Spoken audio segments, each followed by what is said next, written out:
Hi viewers, இன்றைக்கி நான் உங்களுக்கு பாவக்காயில் சிப்ஸு செஞ்சு காட்ட போகிறேன். பாவக்காய் அப்படின்னு சொல்லிட்டாலே பிள்ளைங்க 10 அடி தூரம் ஓடிடுவாங்க.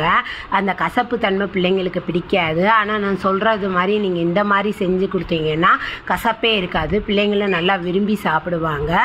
இது பெரியவங்களுக்குமே ரொம்ப பிடிக்கும். பாவக்காவை உள்ளே இருக்க கொட்டை எல்லாத்தையும் எடுத்துட்டு அதை நல்லா நைஸாக ரவுண்டாக நறுக்கி போட்டு வச்சுக்கோங்க. அது கூட மஞ்சள் பொடி, மிளகா பொடி, உப்பு எல்லாத்தையும் போட்டு நல்லா பிசைங்க. கொஞ்சம் லைட்டாக தண்ணி தெளித்து அதை நல்லா பிசைங்க. அப்படின்னா தான் அந்த மிளகா பொடி அந்த பாவக்காயில் நல்லா மிக்ஸ் ஆகும். அது நல்லா மிக்ஸ் ஆனால் தான் சாப்பிட நல்லா டேஸ்ட்டாக இருக்கும். அதனால் அதை முதல்ல இப்படி ரெடி பண்ணி ஒரு 10 நிமிஷம் ஊற வைங்க.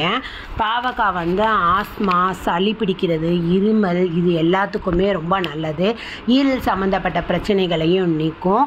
இது சாப்பிட்றதுனால உடம்புல நோய் எதிர்ப்பு சக்தி ரொம்ப அதிகமாகும்.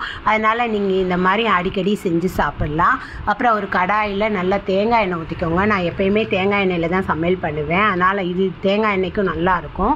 இதில் தேங்காய் எண்ணெயில் நல்லா இதை போட்டு எடுங்க. நல்லா 2 பக்கமும் செவக்க வறுக்கிற வரைக்கும் நல்லா போட்டு பெரட்டி எடுத்து வச்சிங்கன்னா இது ரெடி ஆகிடும்.